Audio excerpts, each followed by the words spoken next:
Assalamu alaikum, everyone.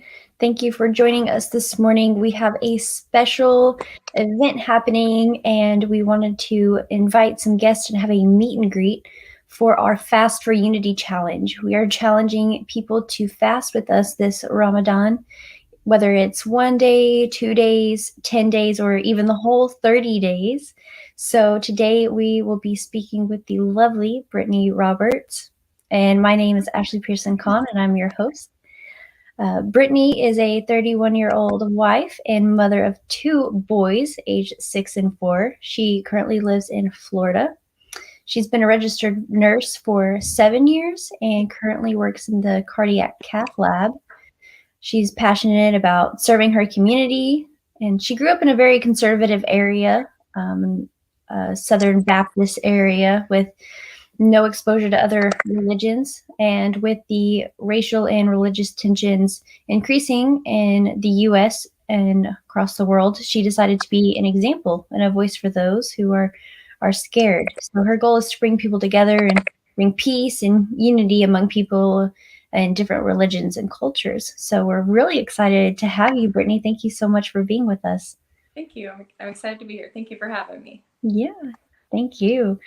So just so everybody kind of has an idea, I made sure to say registered nurse instead of RN, but you said you work in the Cardiac Cath Lab. So what do you do exactly? So people that are having heart attacks, active heart attacks, will come to see me. Any blockages in their coronary arteries, we will balloon and stent and open them up. And usually within just a few minutes, they're feeling much better. So it's really a good, rewarding job. You get that instant gratification. And you're able to witness to your patients and see them at their most vulnerable moments probably in their entire life. So it's definitely it's a very rewarding job. I absolutely love it. That is awesome. Wow, very nice. So I wanted to ask, you say you grew up in a conservative area. So I was wondering what the community is like where you live now in terms of diversity. So I'm sorry. No problem. There was a message coming across. I'm so sorry. No, so the community that I live in now is mostly Southern Baptist. There's a lot of Baptist churches around here.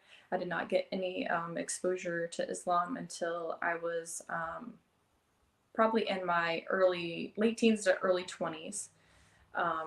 There are some Catholic churches around, but yeah, mostly Southern Baptist. I always grew up Southern Baptist. There was a small knit church or small knit community and a small church that I grew up in. It was in Satsuma, so I always grew up there. Or I'm sorry. I always went there as a child, not really understanding, but as I grew up, I moved to the church in Palatka, First Baptist Palatka, and I never really felt like that was where I was supposed to be. I never really understood some of the things that they would talk about. I never felt at peace. I really just wanted to, feel like I have a purpose, and I really just did not get that with the religion that I grew up with. So as I've been exposed to Islam, I felt more at peace, and I really like the idea of the hijab and the fasting. I just feel like it's a beautiful thing. Oh, so as you're talking, I knew that when I read your bio and was learning more about you, I thought, I feel like we have a lot in common. And even as you're talking now, I feel like your story is very similar to mine in the way that we grew up. We weren't exposed to other religions except for pretty much Christianity. Yeah. Lots of Baptists around. Yeah. We had I feel like a pretty good diverse type of Christian churches. We had Catholic churches and everything. But I think it was very, very similar for me. Yeah. And I didn't learn about Islam until college. And so I feel like I hear a lot of people They don't learn, they have to move out of their town and things like that because you don't get exposed to it. And I can also relate to what you said about going to church and you just something wasn't quite there, something was missing. It's like, and this is my own words, but you want that relationship with God and you're striving so hard to be close, but there's always something that kind of feels like it's disconnected in a way. And so I related to what you were saying for sure, 100%. So, growing up without exposure to other religions, how exactly did you come to learn about World Hijab Day and Islam? So I just started on Instagram probably a little over a year ago, and it popped up on one of the pages that was suggested. And so I liked it. I had, I have a few friends that wear hijab, and I thought, well, this is a beautiful thing. And then I saw the World Hijab Day was February 1st. That was back in January. So I thought, well, what a beautiful way to spread awareness, especially in this small conservative community. So I decided I was going to do it. I was very scared, especially for this community, so conservative. I was really worried about the pushback I would get. Even at work, I was worried about how my patients would react. But, I had faith in God. I put it on. I walked out the house. I felt so empowered. I felt so confident. I just felt so at peace with it on. I can't even begin to describe to you that feeling I got with it. And I had nothing but positive responses from everybody. I was absolutely blown away. I actually did a video on it on my Instagram page after my experience. I was that pleased. It almost like it makes me emotional to know that. Again, it was something similar for me. I found out about World Hijab Day and I thought I'll, give it a try. And so I practiced putting on a scarf the night before it was happening. So, it was like kind of scrambling. And I remember, being very nervous as well, because you don't know how you're going to be treated. But that's kind of the point. You want to know what it's like for people and to help, steer people in the right direction, away from hate. Yeah. And so definitely relate to that. So I'm really glad you found out about it. So you say you have some friends who wear hijab. Do they live, near you? So do you see people in hijab or niqab at all? Yes, hijab. Not too often, but yes, every now and then. If you go out in the community here, you'll see them as well. But not very often. Are there any mosques? The closest one is in St. Augustine or Gainesville. So I'm looking at about 45 minutes either way. So there are currently none in this small town. Okay. Good. Okay. Good to know. I feel like I hear that from a lot of reverts who kind of live in like the southern U.S.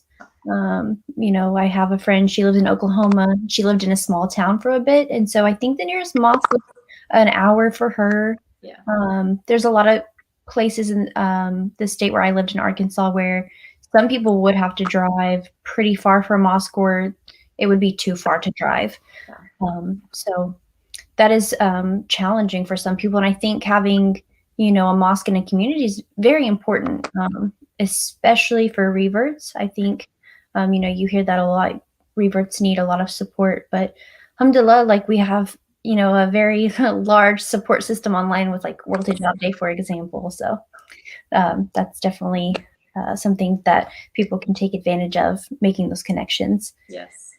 So you plan on taking the Fast for Unity Challenge this Ramadan. How long do you plan on fasting? I did the whole 30 days last year. I did not tell anybody. I did not wear hijab for that, but it was just, I wasn't sure about how people would react to that. I was a little bit scared at that time. I do plan on doing it the entire 30 days this time, and I will wear hijab, and I will be, more open about it. I feel more comfortable about talking about it now. I've got a lot of support from the community and my friends and my family, and you guys, so I'm doing it. That's awesome. Have you fasted before? Yes. So last year I did the full 30 days of the Okay. Ramadan fast. I just did not make it public.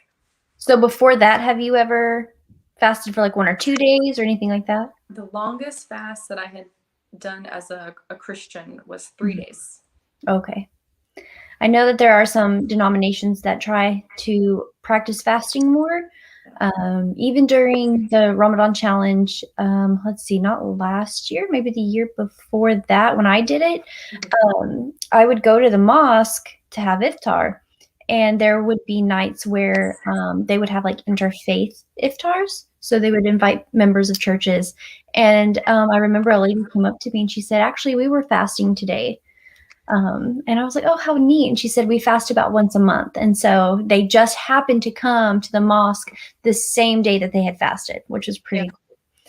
So it's always nice to know, like you still have that connection with other faiths as well. And so it might be a little bit easier for them too. Yeah. So do you think it will be challenging with your job? I mean, you've done this before. So when you fasted last time, were you working full time and everything? Yeah, so I work full time Monday through Friday. It is a little bit difficult the first couple of days. Everybody's eating around you, and I just try to separate myself. And, that's the point where you just go and you have your moment of prayer and your moment with God and, do something that's not focused on eating. Yes, that is very true. It does make it a little bit difficult at times, but most of the time we are not, we're in such a hurry. We don't really have much time to eat anyways. So I'm kind of used to eating either very small amounts or not at all day long until I get home. So yeah, I think the first year that I tried, I had not really fasted before. And I think sometimes the weather can make it challenging as well if it's really hot outside. yeah.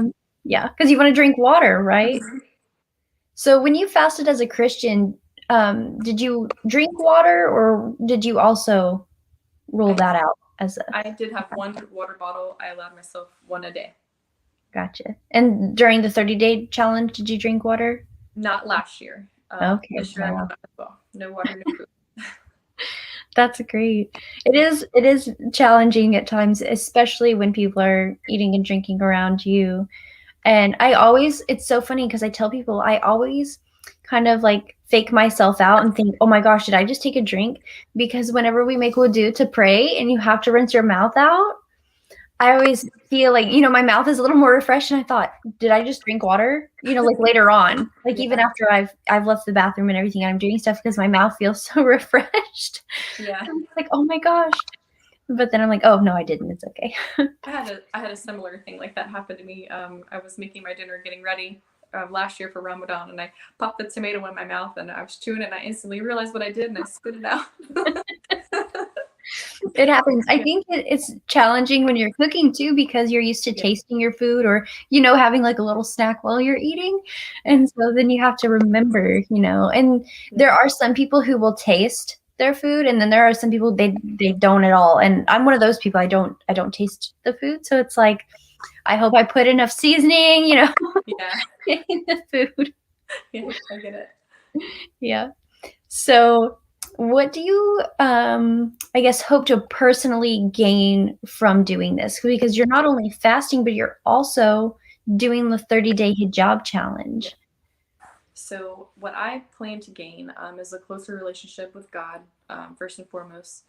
And then second, I really want to bring more awareness to my friends and my family that are not used to this kind of thing, are not used to seeing people with hijab on. I really want to, just kind of take away that negative image and really bring to light what the hijab is for, why we fast, just so everybody is, more aware of, why we do what we do.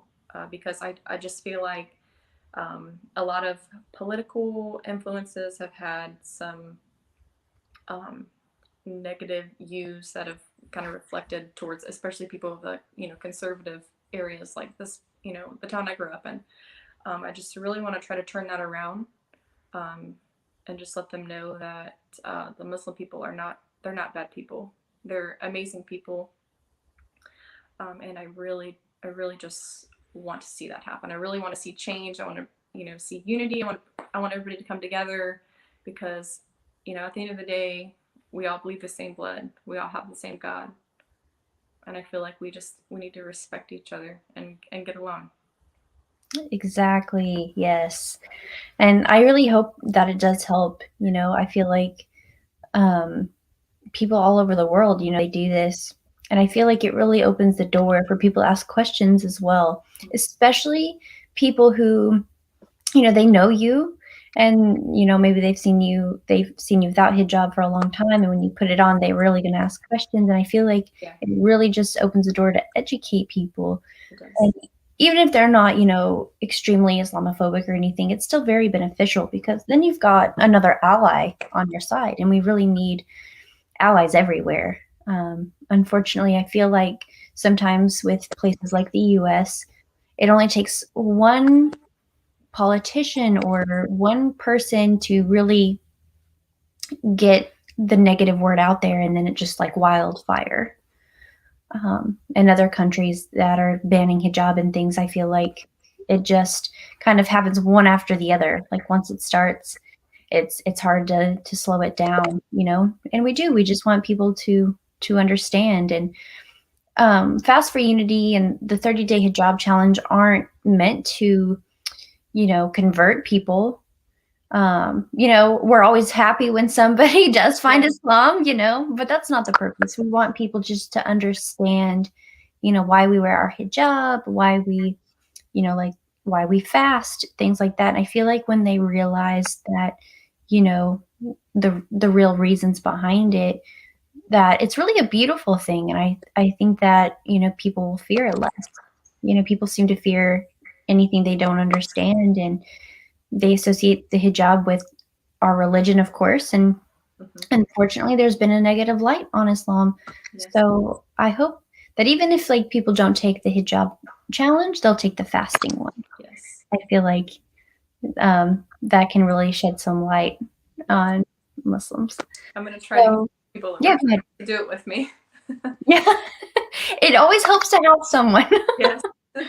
Yeah, I remember going to work, and there, of course, no one else was fasting, and it was during the summer months. And so I worked at a university, and during those months, we would, as a staff, once a week go out to eat together, and then on the off week, we would eat together on campus.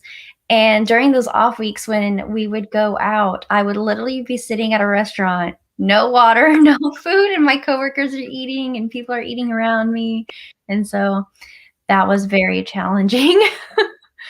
But you just got to power through. So you did say you had some support from your friends and some family. Yes. So what did your family say? And are any of them fasting with you? I'm trying to get my husband to do it. I think he'll do really well with it. I think I know he does love the hijab. He wants me to wear it all the time. So that's a bonus. Getting the support from your husband, I think, is probably the greatest thing that makes you feel good. So my friends, of course, are very supportive. All of my coworkers are as well. So that's good. They think it's a beautiful thing, and they're glad that I'm bringing this to light, because there's, like I said, there's a lot of people that need to know why we do it. So exactly. I'm really glad that your husband is so supportive. Did he grow up in a small town like you with little exposure? Yes, same town, same kind of upbringing, Southern Baptist church. So yes, this is all very different waters for us. Very new. Mm-hmm. I know for some people it's hard to approach others, even if they're, friends and family. So how did you tell people at work? Were they used to it from maybe last year? You fasting? Well, you said you didn't tell anyone, right? So they didn't know. Okay. But they saw you do the World Hijab Day, right? Yes. So I walked in immediately. I didn't tell anybody I was going to do it. So I walked in, and they're like, and they had this look on their face, and I'm like, today's World Hijab Day, and they're like, oh, well, you look great in it. they were excited after I explained everything and why I'm doing it and what today was and what the significance of it was. I think my first time, since I found out the night before, I wasn't able to warn anyone either. Yeah. And so I was just in grad school, but I had one of those like graduate assistantships. And so I too just walked in and people were like, what are you wearing? What are you doing? And I was like, it's World Hijab Day. And so I explained it. And a couple of people, to my surprise, were like, oh, if I had known, I would do it. Yeah. Oh, And so, it was like some professors that were seeing, they were working with me. And then there were some other like fellow students as well. And then I didn't really receive like any negativity or anything. I did post about it online, and there was one person who was concerned. They were like, "Are you sure that's okay to do? Like this is someone's religion." And somebody else who was actually a convert at the time, that I didn't even think about how people converted to Islam either. But she kind of stood up for me. We were friends on Facebook. yeah. And she was like, no, that's what this day is for, so that she can see what it's like. And so it was very, very interesting experience. Yes, mine too. I really enjoyed it though. I was very blown away. So what I have to ask, what was the weather like when you were wearing the hijab? Was it warm or cooler? So February actually is still a little bit chilly. But I work in the hospital, so it's a little bit more of a controlled environment. We have X-ray equipment in there, so we keep it about 64 to 68 degrees. So I did wear, a long sleeve shirt under my scrubs and that, so it was a little bit warm at times. But I did wear one that was really light, and where the air could get through. So I only, broke out in sweat a couple times that day, but it was still pretty chilly outside though, it being in February. I think it takes a little bit of time to figure out, what works for you and like what weather. And so there were a few times when I did the 30-day hijab challenge the first time where I was definitely sweating and I thought, this material is not for me. It was pretty warm outside. And so it took a little bit to figure out how I wanted to style it and how, comfortable I was going to be, temperature wise, and also just wearing it all day, because you're not used to having something around your face. And now it's funny because now we all wear masks. So outside, now you have a couple of extra layers there. Yeah. But yeah, I think you kind of just, you find your way. And I always love seeing pictures of people's like their journey, I guess you could say, with hijab, when they first put it on versus when, like years later or something like that. So I was thinking about that. I'm like, how will mine change? Yeah, I actually, funny story, I didn't have my magnets when I first put mine on. I had ordered them, but they have not come in the mail yet. So I had a little hair clip. I had just clipped it under my chin and threw it across my shoulder. So all day I'm trying to keep it in place. But overall, it was a good experience, and I wouldn't change it for the world. I don't know that I've ever heard of anyone using a hair clip. Yeah, that was sometimes you have to be creative, though. Yeah, it's got to be creative. Exactly. So why do you think it's important for people to take part in Fast for Unity and Hijab 30? Why do I think it's important for them to take part? So maybe other people. So they have an understanding of other religions and what they go through, why they do what they do, to have a closer relationship with God. I feel like a lot of this, especially the newer generation, is definitely more willing to show more skin. So modesty is always a better thing. So I'm really hoping, that, people do this, they, see the beauty in being modest, and, maybe that, when they do this and when they take part in it, they will, change their views of, how other people will think, everybody's just, I'm trying to think of what I'm trying to say here. I'm sorry. No, it's okay. I just want women to know that you don't have to show your body to be beautiful, and you're attracting negative attention when you do that. So modesty is a beautiful thing, And I just want people to do it and experience that, so they see that you are beautiful, even, you know, with you're beautiful covered up. So. And let's see, I lost my train of thought. I get it. Yeah. A couple times here. It happens. Yeah.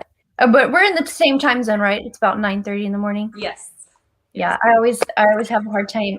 People always, they know that I like to sleep in. And so, you know, they're always like, "Are you awake?" You know, people text me. And so I always wake up to a bunch of emails and text messages.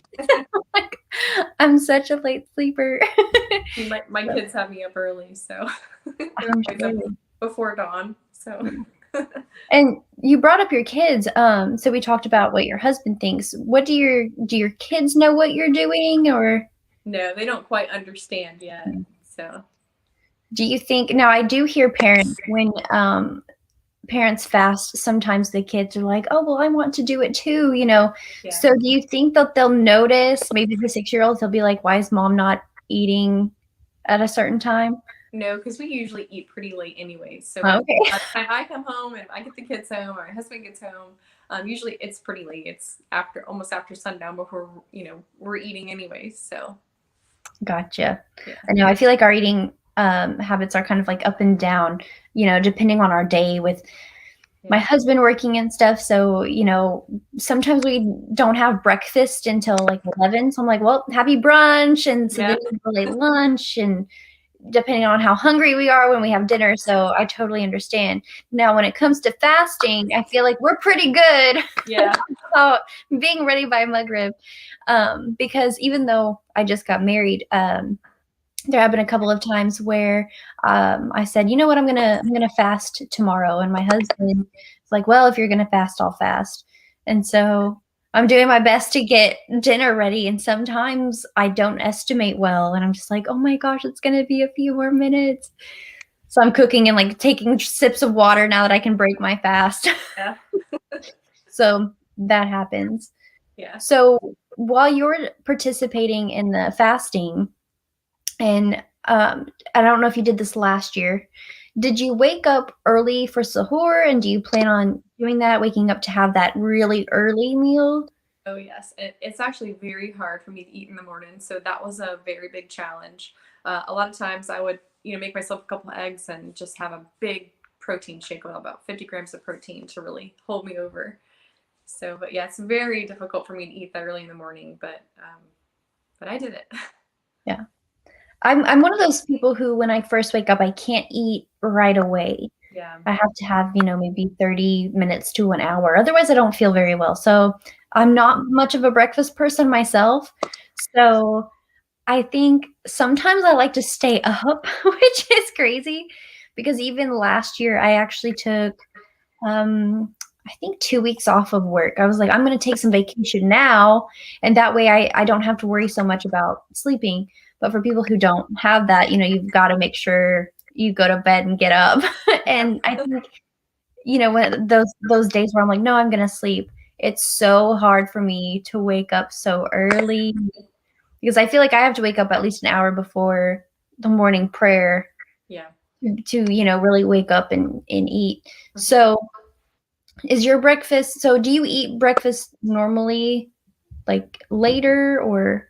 Usually, probably around 8 or 9, I'll have something small or a protein shake. But okay. Yeah, so usually it's a lot later for me. Okay. So is your breakfast the same? Like, you eat the same thing that you normally would while you're fasting versus when you're not? Most days, yes. Okay. I have a few eggs and protein I stick to. Eggs, protein, oatmeal. Okay. I'm always curious, because you never know, like, somebody might be like, oh, this is what I do, because you really got to make sure that you keep your energy up. And so even on days when, like, my husband and I, it may be a minute before we're going to have lunch afterwards, I'm like, hey, put some peanut butter on your toast instead of jam. Yep, more protein. Yeah, I feel like a lot of people go to like eggs, oatmeal, things like that, smoothies or something, you know, because you also want to be healthy. Yes. Yeah. Are you a caffeine drinker?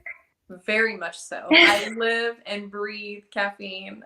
I have probably 300 to 500 milligrams a day just to get me Oh my started. god. So yes, I need a lot of coffee.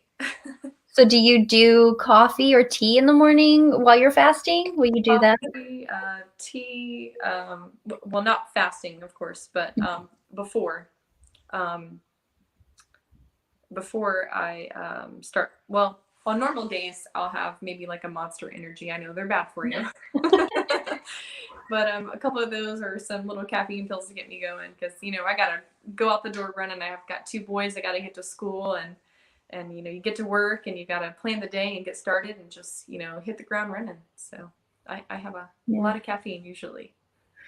The great thing about having a community as well, even when you're fasting, is you can trade off, those little tidbits and secrets. Because before I would wake up, and this was right before I converted, I was doing the 30-day hijab challenge, doing the fasting challenge, and I would get up in the morning and probably make eggs or a smoothie or something, Yeah. and then I would sit down and have a cup of tea.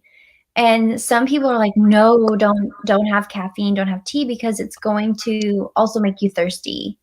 Yes. And then, that caffeine's going to eventually wear out and you're still going to be tired. So Yeah. I have to always ask myself, and I've been asking myself even now for a couple of weeks, am I going to have coffee in the morning or tea? Yeah. Am I going to risk it? Yeah. I guess I'm just so used to it. It doesn't really bother me if I have it anymore. So. Right. Yeah, because you can still have it with your sahur in the morning if you want to. And then I also have to ask myself, do I want to have coffee or tea during iftar? Like, how long do I really want to be awake? Yes. Just to have that fix. Water. Or actually, honestly, when I break my fast, I usually would eat like a little bit of fruit or some dates or something, and then I would eat my big meal, and then I would drink my water. I just was worried about the food first, then the water. Yes. So I guess you could too, if you're trying to get your husband to fast, maybe just like even try to get him to do 1 day a week to help you out. Yeah. Maybe he'll wake up with you. There are days, and I don't know if this happened to you, where you don't get up to eat. Have you experienced that? Yeah. A couple of times. Then it's a very long day. Yeah. I'm always really excited to know that someday Ramadan is going to be, like in January or December, where the days are really short. So, yeah. I made up some of my fast while it was still, winter and the days were short. And I thought, this is so strange to be eating dinner at still like a very normal, I guess, time, like 6 p.m. Because, I get used to it being like 8 or 8:30 p.m. before we're breaking fast. And so it was just so crazy that it was such a short time. I was like, oh, I'm not used to it being like this. So I was trying to kind of prepare myself for Ramadan. And so have you ever been able to go to the mosque during Ramadan or anything like that? No, I have not, but I do plan to do that at least once. My job, I have to take call, so I have to be within 30 minutes of the hospital. So that's one barrier that I've had. But on days that I'm not on call, I would like to go and be a part of that. That would be awesome. Yeah, I'm hoping that at least some people will be able to do, their iftars at their mosques. Here in Canada, I don't know that that's going to be a huge possibility. We're a little bit behind on getting vaccines out, but I know that the U.S. has been doing a pretty good job at that. And so it seems like a lot of things are running pretty normally there. And so I think that would be really cool. Just to even have iftar. I did see that the mosque I used to go to, they do like a drive-through iftar. So they actually have little to-go boxes of food for people to take. And so I did that last year a couple of times. Yeah, that's a great idea. Yeah. So outside of breakfast, do you plan on doing anything different for like dinner time, since it'll be iftar for you? You'll be breaking your fast. Do you plan on changing any habits? Definitely. I feel like we have not been eating as healthy lately. So I'd had some surgery done, so I haven't been to the gym, and so my eating has been a little lacking, as far as the healthy aspect of it. So I would like to eat a little bit healthier. So nothing fried, no refined sugars. So more fruits and vegetables. I think that happens especially when you get busy. You start, like your diet slowly declines. We're really guilty of that too. And so I do think Ramadan is a really great way to start eating healthier. So I told my husband, I was like, we need to have like more smoothie bowls for breakfast, and like we can still have our eggs and stuff, but we need to be careful about like dessert and like fried stuff. And we're getting a little bit better at it, but I feel like Ramadan is such a good like reset in a way. Help you get more disciplined, not only in faith, but also, it's just better for you. Yes. And I think that's really, really cool that the Fasting for Unity Challenge and Hijab Challenge can kind of do that for people. I think it makes you more aware of things that you do, because even when you're fasting, the way that we do, you can't smoke, you have to watch your language, things like that. And so I think it makes you more aware for sure. It does. Absolutely. Mm-hmm. Yeah. And another thing too, I do want to try to eat some more plant-based meals. Yeah. That's great. So I love doing that as well. I was thinking yesterday, and unfortunately it didn't work out. I was like, we should do like meatless Mondays or something at our house. Yes, working with our cardiologist, there's one that is very strict plant-based. So I'm exposed to that all the time. Yeah. So they love their plant-based diets. I'm actually really big on plant-based, well, anything really outside of food as well. So like skincare products and things like that, and anything that's also just like eco-friendly. And so my husband's like, oh, it's a little more expensive. And I'm like, but it's good for the environment. It's good for me. You feel less guilty. Yeah. And since, we don't eat pork, I've looked at ingredients for skincare and things like that. And if it has glycerin, like I've literally called companies before. I said, hey, there's glycerin in your soap. What's it made out of? And they're like, well, we use whatever's convenient, pork or beef. And I'm like, I'm not going to eat pork. I'm not going to put it on my face either. Because then like, what if I go pray? I just feel like, I was like, I don't know. And so I'm like, it's better for the environment too. If I'm going to eat chicken and beef, I'll reduce my carbon footprint by eating more plant-based stuff or using materials. So that's kind of how I view it. But you have to be careful with supplements too. Yeah, that's very true. And ingredients. Yeah. So have you prepared in any way for fasting? Like, did you practice, I guess, at all? Or do you plan on doing that? For this year, last year I did not. So it made the transition a little bit more difficult. This year I do plan on doing that. So okay, gotcha. I've already started kind of cutting my water intake and my food intake. So it'll be a little bit easier. That's good. I guess I never really thought about that before. And I guess the first time that I went to fast, I didn't really put a whole lot of thought into it in advance. I guess I was really just focusing on the 30-day hijab challenge. And I really, I did take time thinking about that, because I didn't want to put it on and then take it off in the middle, which is fine, like then you've still gone a pretty good ways, it's a challenging thing. That's why we call it the 30-day hijab challenge, if you've never worn it. And so when it came to fasting, I think it was a fairly spur of the moment thing. I was just like, well, I'm going to do it. Yeah. But I didn't really do my research, and I didn't think about how long I would be fasting and, what that might, do, and some people, they have fasting for diet and stuff. So if people are doing like intermittent fasting, I'm like, this would be great. They could probably segue right into doing something like this. So I do have a couple more questions. We're doing pretty good on time. What message do you have for those who want to take part in Fast for Unity? Any, like words of wisdom, anything like that? Words of wisdom, just do it. Just put it on.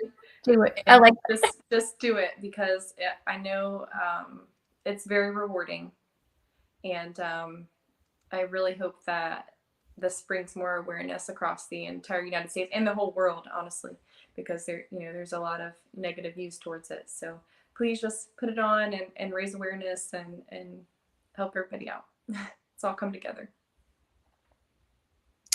good. I like the just do it. Yep. Go for it. Dive in. Yep. Yeah. Don't let anybody, just if they say anything bad or negative, please, kindly, take the time to educate them on why we're doing it. Yeah. And see how far you can go. I'm really interested to see, like some people fast 1 or 2 days, maybe they'll fast 10, the whole 30. Yeah. Some people will do both challenges like you or just one. That's really cool too. So there are some people who, medically maybe can't fast or something, but if they want to do the hijab challenge, they can, things like that. But I definitely think it's beneficial, like you said, in so many ways, rewarding in so many ways, like spiritually, religiously rewarding, as well as potentially physically rewarding, because I do believe there are medical articles out there that talk about the benefits of fasting the way that we fast. It's good for your body, kind of resets everything. And so sometimes we really need that. And, like we talked about a few minutes ago, you really get busy with life, and sometimes you're not paying attention to what you're eating, and maybe your body's trying to tell you something. So it's beneficial health-wise as well, which is really great. Yes. Okay, well, I think that we can wrap this up. I know that you are probably going to be busy with work today. Yeah. You're already ready to go and dressed for that. Yes, ma'am. So, are there any last words you'd like to say for Fast for Unity or Hijab 30? So I would just like to say thank you guys so much for having me. This is the first time I've ever been live on anything, so my nerves were a wreck. So I apologize if I stuttered or, stumbled any. But I just want to say thank y'all so much for having me, and I really look forward to doing this and spreading awareness and bringing this community and this whole world together, because that's what we need right now. Yes, thank you so much for joining us. And thank you out there to all the people who are currently watching or have joined our live or will watch it, because we will post this on our Facebook and Instagram, or I'm sorry, YouTube. See, I slip up too all the time. And I've been live a few times. It only shows that we're human. That's right. We make mistakes. So yes, people can always go back and watch this later. So thank you so much, Brittany. It was awesome getting to talk to you. And I wish you all the best fasting, wearing hijab. If you need anything, please reach out to me. Reach out to World Hijab Day. Thank you, Ashley. It was so nice to meet you. It was very nice to meet you. Thank you guys so much. We will also have a link in any of bios that we have on Facebook, Instagram, if you want to donate to World Hijab Day so we can continue to do things like this. We will see you guys again soon. Thank you so much. Thank you. Assalamu alaikum.